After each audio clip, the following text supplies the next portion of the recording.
ఆ రోజు ఎఫీసీ ప్రాంతంలో చూసినప్పుడు వారు ఎంతో మంది ధనవంతులు క్రీస్తుని ఎరిగినట్లుగా, ఎందుకంటే ఆ ప్రాంతం అంతా బిజినెస్ పీపుల్, ధనవంతుల ప్రాంతం. ఆ ప్రాంతంలో ఎంతమంది ధనవంతులు క్రీస్తుని అంగీకరించినట్లుగా, ఇంకను వారి కాలనీస్, ద కాలనీస్ అన్న మాట రోమన్స్తో ప్రారంభమైంది. కానీ అక్కడ ఉన్న ధనవంతులకి ఏంటంటే కొద్దిగా ఇల్లు వరండా లాగా ఉంటుందంట. ఇక్కడ చూస్తే వాళ్ళకి గది, బెడ్రూము, ఆ రూము, ఈ రూము అన్నీ వచ్చి మధ్యలో ఇలా ఓపెన్ ఉంటుందంట సన్లైట్ పడటానికి. వాక్యంలో చూస్తాము ఆది సంఘము ఇంట కూడుతూ వచ్చారు అని. ఇంట ఉన్న వెంటనే మన మైండ్లో వెంటనే మనం గుడిసె వేసుకుని గుడిసె లోపట ఇంట కూడొచ్చారా అన్నట్టు ఆలోచిస్తాం. కానీ వారి ఇంట అన్నప్పుడు ఇది దిస్ ఇస్ హౌ. ఆ రోజు వారికి ఆలయం అని లేదు, కానీ ప్రతి ఒక్కరు ఆ ప్రాంతంలో ఉన్న వారందరూ ఇక్కడ ఇంచుమించు ఒక 50 మంది, 100 మంది ఆ రీతిగా చేరేవారు. ఆ రీతిగా ఆ ప్రాంతం కలిసి వారు అన్యుల ముందు, అన్యజనుల మధ్యలో సువార్తను ప్రకటించేవారు. ఒకసారి ఇక్కడ అడిగి మనల్ని మనం పరీక్షించుకుందాం. ఇక్కడ ఉన్న మీరు ఎంతమంది అపార్ట్మెంట్స్లో ఉన్నారో నాకు తెలీదు, కానీ ఆల్మోస్ట్ హైదరాబాద్లో ఉన్న ప్రతి అపార్ట్మెంట్లో ఒక కమ్యూనిటీ హాల్ అని ఉంటుంది. మిమ్మల్ని అడుగుతున్నాను, ఎప్పుడన్నా మీరున్న స్థలముల్లో యేసుని గురించిన వార్త ప్రకటించారా? మీరున్న స్థలంలో ఎప్పుడన్నా ఒక కూడిక జరిగిందా? మీరున్న స్థలంలో ఒక 10 మంది చేరి దేవుని సన్నిధిలో ప్రార్థన చేశారా? సరే, మీరున్న స్థలంలో అలా లేదంటే మీ ఇంట్లో ఎప్పుడన్నా ఒక చిన్న కూడిక జరిగిందా? అయ్యో వద్దండి, మా పక్కింటి వాళ్ళకి మేము క్రైస్తవులని తెలియదండి, మా కింద ఇంటోడికి మేము క్రైస్తవుని తెలియదు, ఎందుకంటే ప్రతిరోజు కొట్లాడుకుంటూ ఉంటాం కదా, క్రైస్తవుడు అంటే పరుగు పోతాడు. వల్ల ఇది మా ఫ్లాట్లో నా చెడ్డ పేరు నాకే కదా, ఎందుకంటే అన్ని పిచ్చి పనులు నేనే చేస్తున్నాను, నేను క్రైస్తవుని చెప్తే అవమానం అవుతుంది అంటున్నారంటే you really need to check yourself, are you really a Christian? ఎందుకంటే ఆ సంఘము చూసినప్పుడు వారు కలిగిన ప్రతి దాంట్లో వారు క్రీస్తు మహిమార్థమే బ్రతికారు. వెన్ దే సెడ్ క్రైస్తవుడుగా చంపేస్తాను, నేను క్రైస్తవుని చూపిస్తున్నాడు. క్రైస్తవుడుగా తిండి లేదు, పర్వాలేదు, నేను క్రైస్తవుడుగా బ్రతుకుతున్నాను. క్రైస్తవుడుగా సోన్సో అయినా పర్వాలేదు. విశ్వాసులు అక్కడ ఎంతైనా సరే తెగించేవారు. ఈరోజు మిమ్మల్ని అడుగుతున్నానండి, క్రీస్తు నిమిత్తమై మీరు ఎంత తెగిస్తున్నారు? క్రీస్తు నిమిత్తమై మీరు ఎంత శ్రమను అనుభవిస్తున్నారు? ఈరోజు మిమ్మల్ని మీరు పరీక్షించుకోవాలి. మీ జీవితంలో ఏంటది మీరు దేవుని కొరకు నష్టపోతానికి సిద్ధం? ఈరోజు చాలామంది దేవుడిని నమ్ముకునేది, నాకు ఏదైనా ఇస్తే నేను దేవుని వెంబడిస్తా, నాకు ఏదైనా చేస్తే నేను దేవుని వెంబడిస్తా. యేసుప్రభువు అంటాడు, జయించు వారికి నేను జీవ కిరీటాన్ని ఇస్తాను అని చెప్తున్నాడు. నువ్వు ఈ పాపపు లోకంలో నువ్వు బ్రతకగలిగితే, సరిగా నువ్వు పరిశుద్ధంగా దేవుని కొరకు జీవించగలిగితే, క్రీస్తు సాక్షిగా నువ్వు నడుచుకోగలిగితే, నీ జీవితం అన్ని విషయాల్లో సాక్షిగా నిలబడగలిగితే, దేవుడు అంటున్నాడు, నేను నీకు జీవ కిరీటాన్ని ఇస్తాను. ఇక్కడ ఉన్న మిమ్మల్ని అడుగుతున్నాను, శ్రమలు మళ్ళా వస్తే నిలబడతారా? ఈరోజు చాలా మంది మాకు శ్రమలు ఉంటాయంటే, ఆ రోజు శ్రమల ముందంటే ఇదంతా ఒక లెక్క. ఆ రోజు రీతిగా శ్రమలు వస్తే ఏం చేస్తారు? ఎంతమంది నిజంగా నిలబడగలుగుతారు? తాత్కాలికమైన లోకం కొరకు పోరాడతారా? నిరంతరమైన రాజ్యం కొరకు జీవిస్తారా? ప్రేమించే దేవుని వెంబడిస్తారా? లేకపోతే ఏదో టైం బీయింగ్ కొరకు వెళ్ళిపోతారా? చూసి ఆ రోజు విశ్వాసులు నోబడి కాంప్రమైజ్డ్. వాళ్ళు తీసిన అడుగు, వాళ్ళు కలిగిన పట్టుదల ఏమాత్రం, ఎందుకంటే వారు సత్యం ఎరిగినప్పుడు, సత్యం నమ్మినప్పుడు మీరు అనొచ్చు, వారందరూ యేసుని చూసారు. లేదు, వారందరూ యేసుని చూడలే. వారందరూ యేసుని కళ్ళారా చూసిన వారు కాదు. ఇది ఇశ్రాయేలు కాదు, ఇది యూదా కాదు, ఇది ఆ ప్రాంతాలు కాదు. ఇది ఎక్కడ? ఇది అన్య ప్రాంతం, అన్య దేశం, Asia Minor, full of demons, idolatry. ఇంకా నెక్స్ట్ సబ్జెక్ట్ చెప్పాలంటే, ఆ విగ్రహాలు, ఆ ఆలయంలో చీకటి ప్రభావం అధికంగా ఉండేదంట, చేతబడుల ప్రభావం అధికంగా ఉండేదంట. అంతగా చీకటి ప్రభావంతో, దుష్ట కార్యాలతో ఆ ప్రాంతం నింపబడినప్పుడు, అందుకని అపోస్తులైన పౌలు రాస్తున్నాడు, ఇదిగో మనం పోరాడేది రక్త మాంసములతో కాదు, కనబడని శత్రువులతో పోరాడుతున్నాం. వాయుమండల అధిపతులు, లోకనాథులు, అధికార సమూహము, ఈ దురాత్మల ప్రభావం సమూహంతో, వీటితో మనం పోరాడుతున్నాము. మనం పోరాడేది రక్త మాంసములు కాదు. వారంతా రిస్ట్రిక్షన్లో, వారి జీవితంలో చూడండి, ఒకప్పుడు వారు ఘనంగా అంత లాభంగా బ్రతికారు. సడన్ గా యేసుని గురించిన వార్త విన్నారు. విన్న దగ్గర నుండి లోకంలాగా బ్రతుకుతానికి లేదు. ఎవడైనా ఈ లోక సుఖాలన్నీ విడిచి క్రీస్తు కొరకు సమస్తమ త్యాగం చేస్తున్నాడంటే ఆ వ్యక్తి నిజంగా రక్షించబడిన వ్యక్తి. అయ్యో నేను లేకుండా నేను బ్రతకలేను, నాకు ఇది కావాలి అది కావాలంటే no, you're not a believer. ఈరోజు మిమ్మల్ని అడుగుతున్నాను, మీ స్టాండ్ ఎక్కడ ఉంది? మీరు ఎక్కడ నిలబడగలుగుతున్నారు? మీ స్థానం ఎక్కడుంది? ఈరోజు దేవుడు మిమ్మల్ని చూస్తే మీతో ఏం చెప్పగలుగుతున్నాడు? ఇప్పుడు మీకు అర్థమై ఉంటుంది, దేవుడు అంటున్నాడు, నీ క్రియలు నేను ఎరిగొన్నా, నీ పనులు నేను ఎరిగొన్నా, నువ్వు చేసిన ప్రతిదీ నేను ఎరిగొన్నా, నువ్వు ఎవరో పరీక్షించి తెలుసుకుంటావు నేను ఎరిగొన్నా. ప్రవక్తలని చెప్పుకుంటే అబద్ధ ప్రవక్తలని నువ్వు ఎరిగొన్నావు, వాళ్ళని పక్కన పెడుతున్నావు. I appreciate you for that. ఈరోజు చాలా మంది అలా లేరు. ఎవరు పడతారు, ఎక్కడ పడితే అక్కడ డివినేషన్ స్పిరిట్ ఎక్కడ చూసినా పనిచేస్తుంది. ఆ రోజు ఎలాగైతే డివినేషన్ స్పిరిట్ పనిచేస్తుందో ఈ రోజు కూడా అదే రీతిగా డివినేషన్ స్పిరిట్ చాలా భయంకరంగా పనిచేస్తుంది. ఎంతోమంది విశ్వాసాలు ప్రవచనాలన్నీ మోసపోతున్నారు. జాగ్రత్త. ఏ ఆత్మ ఏదో పరీక్షించి తెలుసుకోమని దేవుని వాక్యం తెలియజేస్తుంది. Test every spirit, do not believe every spirit, test and then believe. ఈరోజు చాలా మంది, నేను ఏమి చేయను, నాకు ఎవరైనా చేస్తే చాలు, నేను ప్రార్థన చేయను, నా కొరకు ఎవరైనా ప్రార్థన చేస్తే సరే. నువ్వు ప్రార్థన చేయి, దేవుడు నీకు తెలియజేస్తాడు. నాకు ప్రార్థన రాదు, ఎప్పుడు నేర్చుకుంటావు? ఎవరు నా కొరకు ప్రార్థన చేసే వాళ్ళు ఉన్నారు కదా, వాళ్ళకి ఫోన్ చేస్తే ఒక ప్రార్థన చేస్తారో అయిపోయింది. No, God wants you to get closer to him, not he does not want a third person. దేవునికి మనిషికి మధ్యవర్తి ఒకడే. ఎవరది? క్రీస్తు యేసు అనే నరుడు, ఇంకా వేరే ఎవరు కాదు. It is Jesus Christ who came as a man. ఆయన ద్వారంగా, ఆయన శిలువలో చేసిన కార్యాన్ని బట్టి ఆయన ద్వారంగా మాత్రమే ఎవడైనా తండ్రిని చేరొచ్చు. ఈరోజు నువ్వు తండ్రిని చేరాలా? యేసు ద్వారంగా మాత్రమే. మూడో వ్యక్తి వచ్చారా? జాగ్రత్త, అది దురాత్మ. ఎందుకంటే పరిశుద్ధాత్ముడు కూడా యేసు ఆత్మను పిలవబడుతున్నాడు. పరిశుద్ధాత్ముడు కూడా క్రీస్తు యేసు ఆత్మను పిలవబడుతున్నాడు. They are all one. If any third person comes between you and God, then you are not right with God. దేవునికి నీకు మధ్యలో ఇంకొక వ్యక్తి మీద నువ్వు ఆధారపడుతున్నావు అంటే నువ్వు దేవుడితో సహవాసం కలిగిన వ్యక్తి కాదు. దేవుడు అంటాడు, నువ్వు ఎవడో నాకు తెలియదు పో అంటాడు. ఈరోజు చాలా మంది ఏ మాత్రము దేవుని మీద ఆధారపడని వారుగా, విశ్వాసం లేని వారు ఉన్నారు. నికోలైతల బోధ ఏంటి? నికోలైతల బోధ ఏంటి? ఇక్కడ అంటున్నాడు ప్రభు అంటున్నాడు ఏంటి? You hate the practice of Nicolaitans. నికోలైతల బోధని నువ్వు అసహించుకుని ఉన్నావు. ఏది? నేను కూడా అసహించుకున్నాను అంటున్నాడు ప్రభు. ఏంటి నికోలైతల బోధ ఏంటి? ఈ రోజు కూడా ఎక్కడ చూస్తున్నాడు నికోలైతల బోధ. తెలుసా? The doctrine of Nicolait. ఏంటి నికోలైతల బోధ ఏంటి అనేటప్పుడు అక్కడ ఉన్న కొంతమంది ఫామ్ చేశారంట. ఏంటది?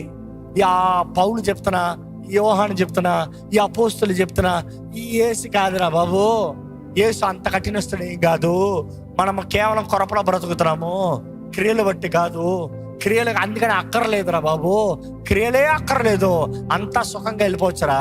దేవుడు ఒక్కసారి నిన్ను రక్షించాడంటే, నికోలైతల డాక్టర్ అని చెప్తున్నాను, జాగ్రత్తగా వినండి. They say once saved forever saved. ఏంటంట? ఒక్కసారి రక్షించబడ్డానికి ఎన్నటికి రక్షించబడిన వ్యక్తివే, ఇంకెప్పుడు నీ రక్షణ పోగొట్టుకోవు. అంటే నువ్వు ఒక్కసారి నీ పాపాలు ఒప్పుకుని నువ్వు బాప్తిజం తీసుకున్న తర్వాత నువ్వు మరలా క్లబ్బులు పో, నువ్వు మరలా వ్యభిచారం చేయి, నువ్వు మరలా త్రాగు, నువ్వు ఎలా అంటే పిచ్చిగా బ్రతుకు, నువ్వు ఎలా బ్రతికినా కూడా పరలోకానికే వెళ్తావు. So there is a doctrine called you're once saved forever saved. That నికోలైతల బోధ. అది నికోలైతల బోధ ఏంటంటే, ఎందుకు అక్కడ సీజర్ దేవుడు అని వేస్తే ఏం నష్టపోయావు? నీ మనసులో నమ్మావు ఏమని? యేసు దేవుడు అని. నీ మనసును సమర్పించుకున్నావు ఎవరికి? యేసుకి సమర్పించుకున్నావు. నీ ఆత్మ యేసు చేతులకు సమర్పించుకున్నావు. నువ్వు రక్షించబడిన వ్యక్తివి. నువ్వు ఎవరి సొత్తువి? యేసు సొత్తువి. కాబట్టి ఏముంది, నీ పని అవుతానికి అలా కొంచెం తీసుకున్న దూపం అందులో వేసి సీజర్ దేవుడు అని చెప్పి వెళ్ళి వ్యాపారం చేసుకుని చక్కగా బ్రతుకు. ఏం తప్పు? దేవుడికి అర్థం చేసుకుంటాడులే, దేవుడికి అన్ని తెలుసులే, దేవుడు అర్థం చేసుకుంటాడులే. నీ కుటుంబం ఉందని దేవుడు తెలీదా? నీకు బోధనాలని దేవుడు తెలీదా? నువ్వు చక్కగా బ్రతకాలని దేవుడు తెలీదా? నువ్వు నష్టపోవాలని దేవుడు ఆశపడుతున్నాడా? అంత బాగా ఉండాలని దేవుడు ఆశపడుతున్నాడు కదా, దేవుడు అర్థం చేసుకుంటాడులే, కానీ చెయ్యి. అది నికోలైతల బోధ. ఆ రోజు నికోలైతల బోధ ఎలాగైపోయిందంటే, వారు ఏది చేసినా పర్వాలేదో, దేవుడు అంగీకరిస్తాడు, నువ్వు రక్షించబడితే చాలు, యేసు దేవుడు మనసులో నమ్మి రక్షించబడితే చాలు, అయిపోయింది. కానీ ప్రభు అంటున్నాడు, ఐ హేట్ దాట్. నేను అంగీకరించను అంటున్నాడు. ఈ ఎఫీసీ సంఘం అంగీకరించలేదంట. What a nice church. ఎఫీసీ సంఘం అలాంటి బోధన అంగీకరించాలంట. వాళ్ళు they were are strictly against it. వంట ఇట్టన ఉండి అట్ట ఉండి ఇంట్లో ఉంటే కుదరదు. నువ్వు దేవుని పక్షాన ఉన్నా, దేవుని సాక్షిగా బ్రతుకు, ఇలాగ కలిసి కల్తీ బ్రతుకు కుదరదు. నికోలాయితల బోధ ఏంటంటే, నీ ఆత్మ రక్షించబడిందా కాబట్టి ఎలాగో నాశనమయ్యే నీ దేహం ఏమవుతాయి ఎవరికి కావాలి? ఎలాగో పాపాన్ని బట్టి నాశనమయ్యే దేహం మట్టితో కలిసిపోతుంది. నీ ఆత్మే ముఖ్యమైనది. దేహంతో ఏం చేస్తే ఏంటి? ఎల్లు కాంట్రాక్ట్ రావాలా, అప్రూవల్ రావాలా, ఎల్లు వ్యభిచారం చేయాలా, చేసే ఏముంది? మనసులో మాత్రం దేవా నేను నీ బిడ్డలని చెప్పుకో, దేహంలో కార్యం జరిగించే ఏముంది? దట్ వాస్ నికోలాయితల బోధ. They used to compromise in every act of their physical works. కానీ మనసులో మాత్రం దేవుడు అంటారంట. రక్షణ పొందిన దేవుడు నా ఆత్మను మాత్రం విమోచిస్తానికి వచ్చాడన్న మాట నమ్ముతారు, కానీ నీ దేహము పరిశుద్ధాత్మ ఆలయం అన్న మాటను అంగీకరించరు. ఈరోజు మీకు తెలియజేయబడుతుంది, నీ దేహము పరిశుద్ధాత్మ ఆలయం. నీ ఆత్మ యేసుప్రభు సొత్తు. నీ మనసు నీ చేతుల్లో ఉంది. నువ్వు పోరాడాలి, దేవుణ్ణి అంగీకరించాలి. నీ ఆత్మతో, శరీరంతో, మనసుతో నువ్వు దేవుని సేవించాలని. ఎందుకంటే చివరికి నీ మనసులో నువ్వు చేసే నిర్ణయాలను బట్టి నీ జీవితం ఉంది. కాబట్టి నీ మనసుని జాగ్రత్తగా కాపాడుకో. With all that you have guard your heart. Heart అంటే స్పిరిట్ కాదు, హార్ట్ ఇస్ సైకి. సైకిలోనే ఉంది హార్ట్. హార్ట్ అంటే ఈ హార్ట్ అనుకుంటాం, కాదు కాదు కాదు కాదు కాదు. సైకిలో ఉంది the will, the emotion and then logic. ఇక్కడ ఉంది నీ చిత్తము.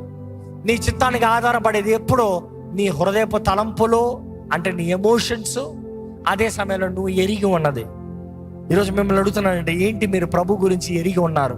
గత ఆదివారం చెప్పాను, కనీసం ఈ వారం నుండి 10 నిమిషాలు వాక్యం చదవండి అన్న. ఎంతమంది చదివారో చేతులు ఎత్తండి. 10 నిమిషాలు కనీసం ఈ వారం అంతా వాక్యం చదవండి. ఎంతమంది విన్నారు, ఎంతమంది చదివారో మీరు చూసుకోండి. అందుకని యేసుప్రభు అంటాడు, విన్నది అందరంట. విత్తనాన్ని ఉపమానం చెప్తాడు, అందరి మీద పడింది. విత్తనం మంచిదే, విత్తనంలో ఏం డోకా లేదు, కానీ హృదయం నేల మీద ఉంది. ఐహిక విచారాల, ధన మోసాలు చంపవేస్తుంది. దొంగ వచ్చి దోచుకుని పోతున్నాడు వాక్యం చదవకుండా సమయాన్ని. జీవితంలో వాక్యము లేదు. ఆ రోజుల్లో వారికి మనలాగా పరిశుద్ధ గ్రంథం లేదండి. వారికి మనలాగా పరిశుద్ధ గ్రంథం లేదు. అపోస్తులైన పౌలు చెరసాలలో కూర్చుని రాస్తే ఉత్తరం సంఘం కాపీలు చేసుకుని పంచుకుని చదువుకుంటారంట. వారికి అలా దొరికితే ఎంత గొప్ప ఆనందమో. ఈరోజు అదే పత్రిక నీ దగ్గర ఉంది, ఒకసారైనా చదివా? ఎఫెసీయులకు రాసిన పత్రిక కేవలం 6 అధ్యాయాలు. కరెక్ట్గా చదివితే ఒక అరగంటలో చదివి ముగించవచ్చు. నీ జీవితకాలంలో క్రైస్తవుడైన తర్వాత అరగంట టైం లేదా? 30 మినిట్స్ టైం లేదా? ఎఫెసీయులకు రాసిన పత్రిక ఈరోజు మనకు కూడా ఎంతో అవసరం. ఎందుకంటే మరలా చెప్తున్నా, ఎఫెసీయులకు రాసిన పత్రికలో మనం చూడొచ్చు, the doctrine, the duty, the fight, your enemy. నీ శత్రువు ఎవరో తెలియజేస్తున్నాడు. మనం ఎలా ఉండాలి, భార్యాభర్తలు ఎలా ఉండాలి, తల్లిదండ్రుల బిడ్డలు ఎలా ఉండాలి, ప్రతిదీ చక్కగా వివరిస్తున్నాడు. విశ్వాసులు ఎలా ఉండాలి, సంఘం ఎలా ఉండాలి.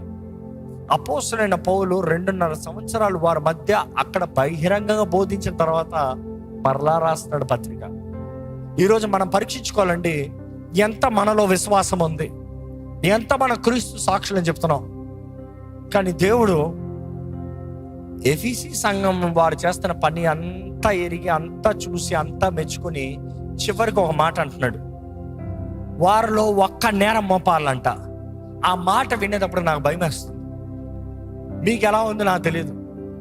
ఎందుకంటే వారు అంతా పోరాడి, వారంతా త్యాగం చేసి, వారంతా తెగించి, వారంతా క్రీస్తు కొరకు సమర్పించి, వారి కుటుంబాలను అంతా క్రీస్తు కొరకు నష్టపరుచుకుని అంత చేసిన తర్వాత దేవుడు అంటాడు, నీ మీద ఒక నేరం మోపాలి. ఈరోజు వారిలో ఒక 10% కూడా లేవు. మన మీద ఎన్ని నేరాలు వస్తాయో. కానీ దేవుడు అంటాడు, వారి మీద ఒక నేరం మోపుతున్నాడు. ఏంటి తెలుసా ఆ నేరం? నువ్వు మొదటి ప్రేమను విడిచిపెట్టావు. ఏంటంటే ఆ నేరం? First love. ప్రభువా, ఏంటి ప్రభు మొదటి ప్రేమ? నీ కొరకే కదా అంతా చేస్తున్నాను, నీ కొరకే కదా అంతా చేస్తున్నాను. నిన్ను ప్రేమిస్తున్నాననే కదా అక్కడికి వెళ్తలేదు. నిన్ను ప్రేమిస్తున్నాను కదా, నిన్ను ప్రేమిస్తున్నాను. నేను క్రైస్తవుని. కానీ దేవుడు అంటాడు, నో, ప్రేమ లేదు అని చెప్పలే, మొదటి ప్రేమ లేదు. ఏంటి? ప్రేమ లేదు కాదు, ద ఫస్ట్ లవ్ లేదు. ప్రారంభంలో ఉన్న ప్రేమ కనబడతలేదు. ఈరోజు దేవుడు ఇదే ప్రశ్న లార్డ్ చర్చ్లో మనకు వేస్తున్నాడు. ఏంటి మన జవాబు? దేవుడిని నిజంగా ప్రేమిస్తున్నారా? ఎందుకంటే మరలా చరిత్రలో వెనక్కి తిరిగి చదివితే ఎఫీసీ ప్రాంతంలో ఎలా ఉంటుందంటే, అక్కడ విశ్వాసులు ఇంచుమించు 40 సంవత్సరాలు బలంగా నాటబడిన వారు ఇది చేయొద్దు, అది చేయొద్దు, మేము ఇది చేయము, మేము అది చేయమని ధైర్యంగా నిలబడిన వారు చివరికి ఎలాగైపోయారంటే, they were more disciplined but they never had the passion towards God. మనం ఇది చేయము, వండర్ఫుల్. మాకు ఇది ఉండదు, వండర్ఫుల్. మాకు ఇది జరగదు, వండర్ఫుల్. మేము ఇది అనుభవించలేము, వండర్ఫుల్. ఎందుకొరకు? ఈరోజు మనం కూడా ప్రశ్నించుకోవాలి, ఎందుకొరకు నీ జీవితంలో నువ్వు చేశానంట క్రైస్తవుడుగా? ఎందుకొరకు క్రైస్తవుడు అని పిలుచుకుంటున్నావు? మోక్షం వస్తుందన్నా, పరలోకం వస్తుందన్నా, నాకు నుండి తప్పించుకోదమన్నా. నువ్వు దాటి కొరకు క్రైస్తవుడు అంటే రియల్లీ నాట్ రియల్లీ క్రిస్టియన్. నేను దేవుని ప్రేమను తెలుసుకుని నేను దేవుని ప్రేమిస్తున్నాను అని చెప్పు, అది క్రైస్తవుడు. ఎందుకంటే it's all about love, it is not a religion, it is love. ఎందుకంటే ఈరోజు దేవుడు మనల్ని కూడా పరీక్షించుకోమంటున్నాడు. Do you love me? పేతురుతో అడుగుతున్నాడు దేవుడు, పేతురు నువ్వు నన్ను ప్రేమించుతున్నావా? ఏంటి జవాబు? మీ జవాబు చెప్పుకోండి. పేతురు ధైర్యంగా చెప్పగలుగుతున్నాడు, ప్రభువా నేను నిన్ను ప్రేమిస్తున్నా. మీరు చెప్పండి, మీ జవాబు ఏంటి? నిజముగా దేవుడు మీరు ప్రేమిస్తాం ఎరిగొన్నాడా? రెండోసారి అడుగుతున్నాడు పేతురుని, పేతురు నువ్వు నన్ను ప్రేమిస్తున్నావా? రెండోసారి చెప్తున్నాడు, నేను నిన్ను ప్రేమిస్తున్నాను ప్రభా. మూడోసారి పేతురుని అడుగుతున్నాడు, పేతురు నువ్వు నన్ను ప్రేమిస్తున్నావా? మనసులో నొచ్చుకుని అంటున్నాడంట, దేవా నువ్వు అన్నీ ఎరిగిన దేవుడివి, నువ్వు హృదయాలను ఎరిగి ఉన్న దేవుడివి, నువ్వు హృదయ రహస్యాలు ఎరిగి ఉన్న దేవుడివి, నేను నిన్ను ప్రేమిస్తున్నానని నీకే తెలుసు. ఈరోజు దేవుడు మనల్ని అదే ప్రశ్న అడుగుతున్నాడు, నువ్వు చెప్పగలుగుతావా దేవా నేను నిన్ను ప్రేమిస్తున్నాను నీకు తెలుసు అని?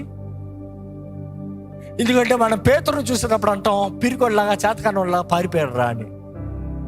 ఆ రోజు పరిశుద్ధాత్ముడు లేడు పేతురికి. కానీ ఎప్పుడైతే పేతురు పరిశుద్ధాత్మతో నింపబడ్డాడో ఆ దినంనే ధైర్యంగా నిలబడి 3000 మందికి సువార్తను ప్రకటించి రక్షణలోకి నడిపించాడు.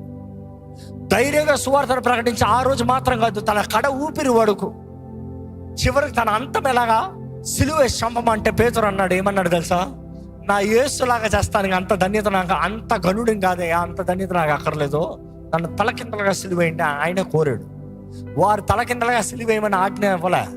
సిలువేయమంటే నా యేసులాగా చర్చే అంత గొప్ప భాగ్యం నాకు కాదయ్యా, నన్ను తలకిందలు వేసి సిలువేయండి అని చెప్పాడు. Which means he was ready to give up his life. ఆయన ప్రేమిస్తున్నాడని నిరూపిస్తున్నాడు.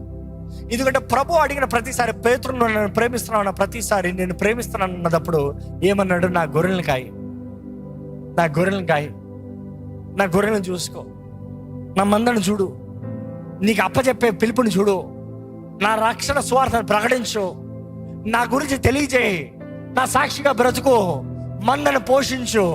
ఇక్కడ ఉన్న ప్రతి తల్లిదండ్రులను అడుగుతున్నా, మీ బిడ్డలకి దేవుడు ఎరుగున్నాడా? లేకపోతే మీ బిడ్డలు దేవుడిని ఎరుగున్నారా? మీ బిడ్డల్ని దేవుడిలో నడిపిస్తున్నారా? ఇక్కడ ఉన్న ప్రతి యవనస్తురాలను అడుగుతున్నాను, దేవుడి సాక్షిగా మీరు బ్రతుకుతున్నారా? క్రీస్తు కొరకు ఏమైనా చేస్తున్నారా? ఎందుకంటే ఈ ప్రకటన గ్రంథం అనేటప్పుడు ఒళ్ళు వణికిపోవాలి, అలా ఉంటది. ప్రకటన గ్రంథం అనేటప్పుడు జరిగినవి, జరుగుతున్నవి, జరగబోయేది రాయబడింది. జరిగినవి అనేటప్పుడు బైబిల్ ఆది కాండం ముందు ఏం జరిగిందంటే ప్రకటన గ్రంథంలో ఉంటుంది. జరుగుతున్న పరిస్థితులు ఈరోజు కళ్ళు కట్టినట్టుగా ప్రకటన గ్రంథంలో కనబడుతుంది. ఇంకా జరగబోయేది నిశ్చయంగా ఇందులో ఉన్న మాటల్లో జరుగుతున్నాయి, కానీ భూమి ఆకాశం గతించిపోయినా ఆయన వాక్కు గతించిపోదని దేవుడు చెప్పాడు. ఆయన చెప్పినవన్నీ ముగించిపోయేది. ప్రపంచం అంతం ఎలాగుందో తెలియజేయబడుతుంది, అపవాది అంతం ఎలాగుందో తెలియజేయబడుతుంది, అపవాదికి నిర్ణయము, మనుషుడికి తీర్పు ఎలాగుందో తెలియజేయబడుతుంది. ప్రతి ఒక్కరికి తీర్పు దినం ఉంది, ధవళ సింహాసనం ముందు నిలబడతామని తెలియజేయబడుతుంది. ఆయన కలిగించబోయే నూతన భూమి, నూతన ఆకాశం, సమస్తము క్రొత్తవి చేసి మనుషుడికి నూతన జీవితాన్ని ఇస్తాం కూడా తెలియజేయబడుతుంది. ఈరోజు మిమ్మల్ని అడుగుతున్నాను, రోజులో అంధకారం అవుతుంది, నీవు క్రైస్తవుడు అన్నదప్పుడు క్రైస్తవుడిగా బ్రతుకు. క్రీస్తు లెక్కడుగుతాడు అన్న మాట తెలియజేయబడుతుంది. ప్రకటన గ్రంథం చదివినప్పుడు జ్ఞాపకం చేసుకోవాలి. ఎఫీసీ సంఘంతో దేవుడు అంటాడు, వారి త్యాగము, వారి సమర్పణ, వారి కష్టము, వారి అంతా దేవుడు ఎరుగున్నాడంట. ఈరోజు మనలో చూడాలి ఎంత ఉందో. కానీ దేవుడు అంటున్నాడు, నీలో మొదటి ప్రేమ ఎందుకంటే గమనించవచ్చు, దేవుని మీద ప్రేమ తక్కువైన వాడు ఎప్పుడూ పొరుగు వాడిని ఎక్కువ ప్రేమించలేడు. దేవునితో సరిగా లేకపోతే ఎక్కడ మారిపోతుంది? అందుకనేనేమో కుటుంబాల్లో ఎక్కువ గొడవలు, అందుకనేనేమో ఆలయంలో ఎక్కువ గొడవలు, అందుకనేనేమో క్రైస్తవుల మధ్య ఎక్కువ గొడవలు. ఈరోజు క్రైస్తవుల ఐక్యతతో, ఆ రోజులైతే ఐక్యతతో ప్రార్థన చేసేవారు, ఈ రోజు అయితే groupisms, fighting against each other. దేవుని వాక్యం తెలియజేస్తుందండి, ఆయన రాకడ సమీపంగా ఉంది. మనం హెచ్చరించబడాలి, జాగ్రత్త పడాలి. ఈ సమయంలో దయచేసి స్థలం ఉంచి మనం ప్రార్థన చేద్దాం, ప్రభుతో మాట్లాడదాం. ఈరోజు దేవుడు అడుగుతున్నాడంటే మిమ్మల్ని, నువ్వు నన్ను ప్రేమిస్తున్నావా? ఈరోజు నీలో ప్రేమ దేవుడు చూడగలుగుతున్నాడా? దేవుడు అంటే ఆసక్తి కనబడుతుందా? దేవుడు అంటే విలువ, గౌరవం కనబడుతుందా? ఈరోజు మనల్ని మనం పరీక్షించుకోవాలండి. ఈరోజు ప్రభు నీతో మాట్లాడుతున్నాడు, ఆయన సాక్షిగా నువ్వు నిలబడాలని, వెలిగించబడిన జీవితం నీకు ఉండాలని. ఏది ఏమైనా కూడా క్రీస్తు కొరకు బ్రతుకుతాను అని నువ్వు నిర్ణయించాలని ప్రభు నీతో మాట్లాడుతున్నాడు అండి. ఈరోజు నీ జీవితము ఆయన చేతుల్లో సమర్పించుకో. Make a commitment with God, a commitment with God. ఈరోజు ఇంకా మనం పశ్చాత్తాపడటానికి అవకాశం ఉంది. దేవుడు కూడా అక్కడ పశ్చాత్తాపడటానికి అవకాశాన్ని ఇచ్చాడు. ఎఫీసీ సంఘానికి ఆయన ఉత్తరం రాష్ట్రంలో ఆయన చెప్తున్నాడు, నువ్వు మారు మనసు పొందితే సరే, ఇఫ్ యూ రిపెంట్ అంటే ఆయన మారు మనసు పొందడానికి సమయాన్ని ఇస్తున్నాడు. నువ్వు పొందకపోతే నీ ముందున్న దీపస్తంభాన్ని తీసేస్తా, నీ జీవితాన్ని చీకటి చేసేస్తా, నీ ప్రాంతాన్ని చీకటి చేసేస్తా. చీకటి అంటే అంధకారం, అంటే ఇక దురాత్మలే. ఎక్కడ చూసినా దురాత్మ ప్రభావం ఎంతో అధికంగా ఉంది. నీ జీవితంలో దేవుడు ఆయన వెలుగు తీసేస్తే, ఆయన వాక్కు వెలుగు, ఆయన ఆత్మ వెలుగు, ఆయన సన్నిధి వెలుగు నీ జీవితంలో తీసివేస్తే నీ జీవితం అంతా అయోమయమే. You would live in oppression and depression. ఈరోజు దేవుడు మాట్లాడుతున్నాడు అండి, దేవుడు తరుణం ఇస్తున్నాడు అంటున్నాడు. నీవు మరలా మొదటి ప్రేమకి తిరిగి వస్తే దేవుడు అంటున్నాడు, నేను దీపాన్ని ఉంచుతా, నీ జీవితంలో నీ కార్యాలను జరిగిస్తా. మన జీవితంలో సమస్తము సమకూర్చి జరిగించగలిగిన దేవుడు. నువ్వు కంగారుపాటు నిర్ణయాలతో, కంగారుపాటు పనులతో, కంగారుపాటు కార్యాలతో బ్రతకాల్సిన అవసరం లేదు. మనుషుడు ఏమనుకుంటాడా అని భయపడుతూ బ్రతకాల్సిన అవసరం లేదు. క్రీస్తు కొరకు సాక్షిగా నిలబడాలని, క్రీస్తు సాక్షిగా బ్రతకాలని, అంతమ వరకు సహించువాడు ధన్యుడు. అంతమ వరకు సహించాలని దేవుడు ఆశపడుతున్నాడు. నీ జీవితంలో నువ్వు అంతమ వరకు సహించాలని దేవుడు ఆశపడుతున్నాడు. ఒక రోజు కాదు, 2 రోజులు కాదు, 1 సంవత్సరం కాదు, 2 సంవత్సరాలు కాదు, కడ ఊపిరి వరకు.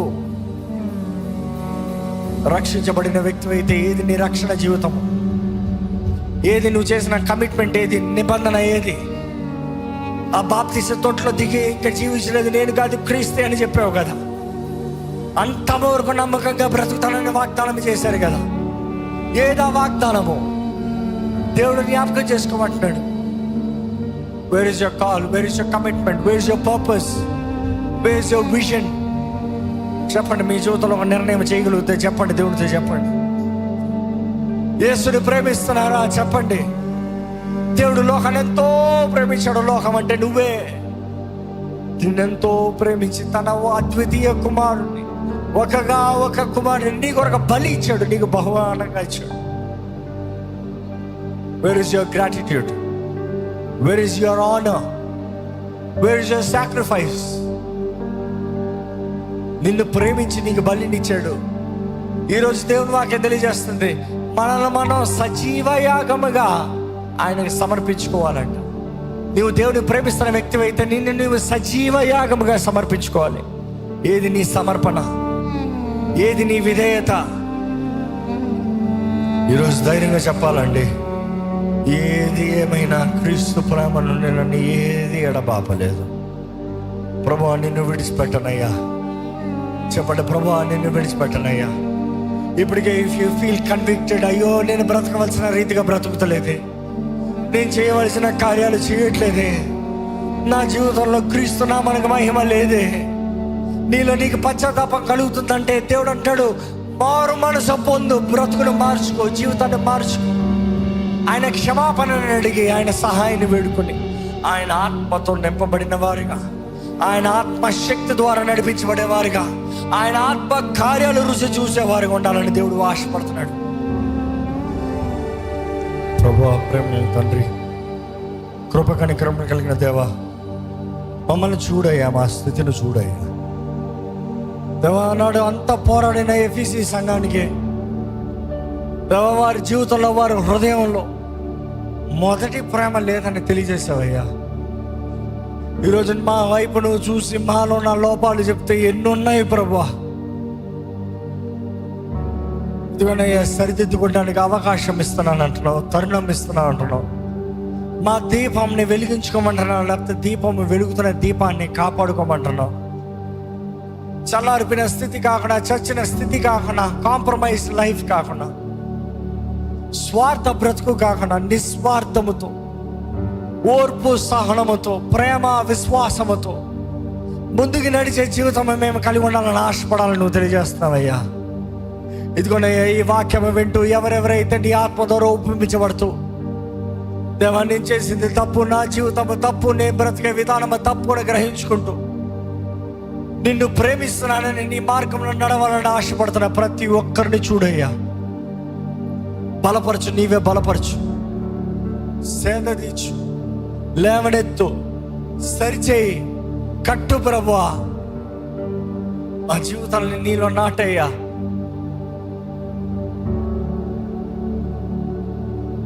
నీ వాక్యం విన్న తర్వాత, నీ వాక్యం ఎరిగిన తర్వాత ఇంకా లోక జీవితంలో ఇష్టం వచ్చినలాగా బ్రతికి నీ కోపాగ్నికి, నీ ఉగ్రతకి గురి కానవద్దు ప్రభువా.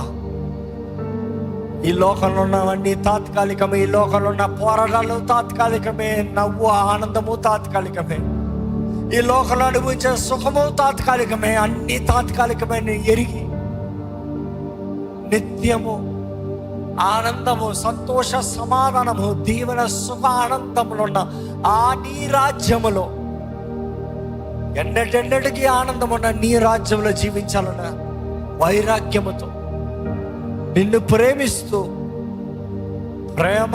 ప్రేమమయుడమైన నీతో మా జీవితంలో గడపాలనే దృష్టితో మా జీవితంలో ముందు సాగుతాను. నీ ఆత్మ సహాయాన్ని దయచేయమని ఈరోజు మమ్మల్ని అందరినీ ఆత్మతో బలపరిచి, ఇక్కడ మేము ఒప్పుకున్న ప్రతి పాపాన్ని క్షమించి, నూతన జీవితము, నూతన తరుణాలను నీ కొరకు సరిగా వాడటానికి సహాయం చేయమని వేడుకుంటూ, విత్తన వాక్యాన్ని ముద్రించి ఫలింపు చేయమని నజరేయుడైన యేసు నామములో అడిగి వేడుచున్నాము తండ్రి, ఆమేన్.